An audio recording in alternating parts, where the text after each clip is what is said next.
So we're here at the WCC Tournament at the Orleans Arena. I'm Ben Enos from the Bay Area News Group. Steve Kroner from the San Francisco Chronicle. The dynamic duo from the Bay Area. Wow.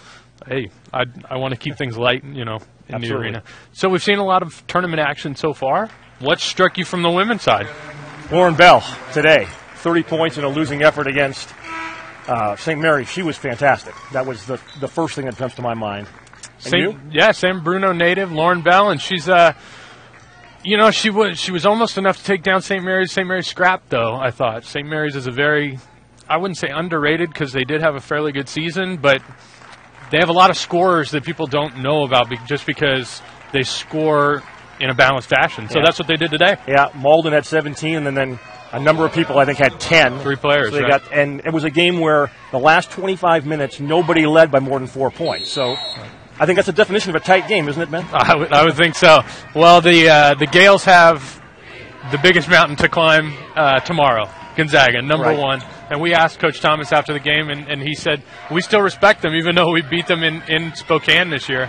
What do they have to do tomorrow?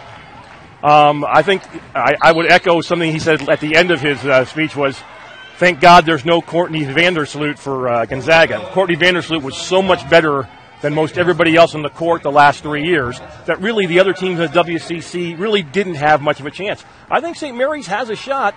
St. Mary's, I think, one thing it has to do better than it did today, it has to take care of the ball. One of the reasons Pepperdine was able to stay in the game with the Gales was they returned the Gales over quite a bit. We've got Portland and USD playing behind us. USD up at the moment, and they'll play BYU tomorrow. Kristen Riley coming in, the WCC Player of the Year. I watched them walk behind us on press row earlier. Yeah. That's a big old group. I don't know if any team in this tournament is going to be able to match up with their size. Well, then you got to do something in terms of speed, in terms of trying to make them commit turnovers. Well, we got the men tonight. It kicks off with San Francisco playing against Loyola Marymount. Kicks off, is it a football game or a basketball game? Tips off, kicks off, okay. Boots off, whatever you want to say. But it's going to be a good one, no matter what. Rex Walters has USF playing really, really well. Max Good is the coach of the year in the WCC this year. What does USF have to do tonight against Loyola Marymount? I think USF has to do what it did for 25, actually probably 33 minutes at Loyola Marymount last month, which was make turnovers, keep the pace up. You'd think, teams don't want to run with Loyola. USF wants to run with Loyola. Get that game into a high speed. USF was up by 16 with just a little more than 7 minutes to go before it collapsed. If USF can play the way it did for, 27 minutes, 33 minutes at Loyola, I think the Dons have a real good shot tonight. And we're talking about scoring balance on the women's side. I mean, San Francisco had 3 guys score heavy last night, Paris Blackwell, Angelo Calario, and Rashad Green. And to me, it all starts with that pressure defense. That defense that Rex Walters put in midway through the season just causes every team they play fits. It's kind of like a team in football, to go back to another sport, that blitzes a lot. Occasionally, you're going to give up a big play. If you blitz a lot, you're going to give up a big play. But if you get to the quarterback, maybe you're going to create an interception, you're going to create a turnover. Rex's defense now is create turnovers. Let's get easy shots. Let's get early offense for our team, because when USF is running, when Cody Doolin is leading the show, and they're in rhythm like that, they're really good. When they're in the half court, if they can get the ball to Paris Blackwell, they're pretty good. If they can't, then they struggle.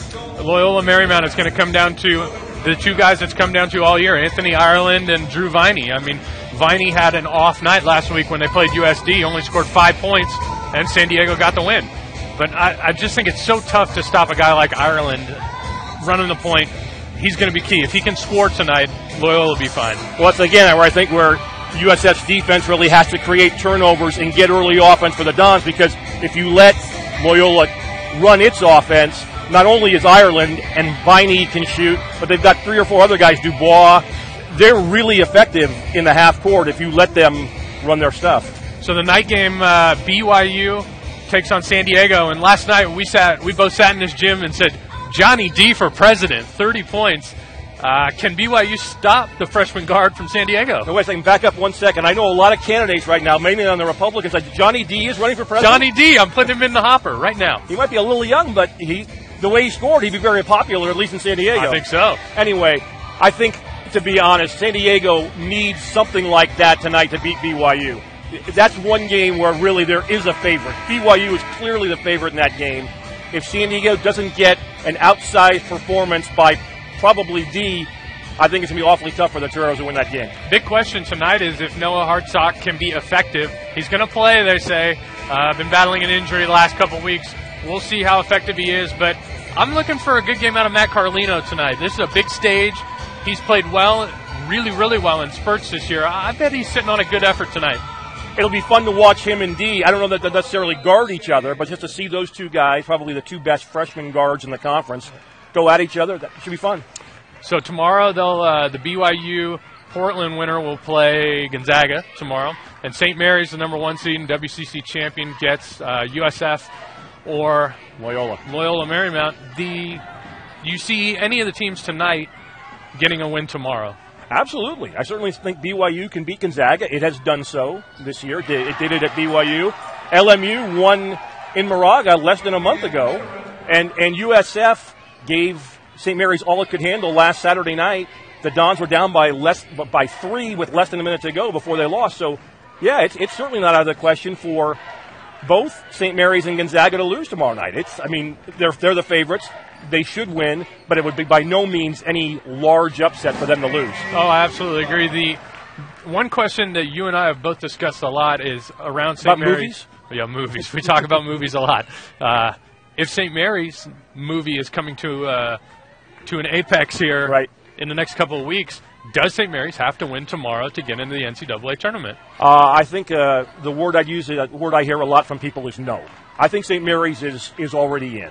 I think St. Mary's winning the conference outright. It has good wins, 2 against BYU, 1 against Gonzaga. Right now it has only 1 bad loss at home to LMU.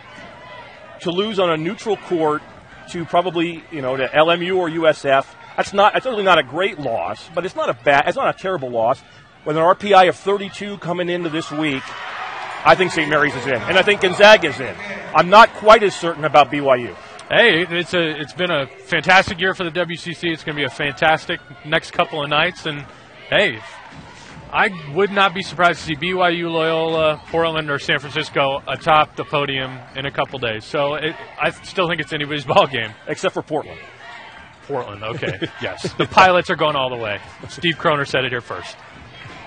There you have it.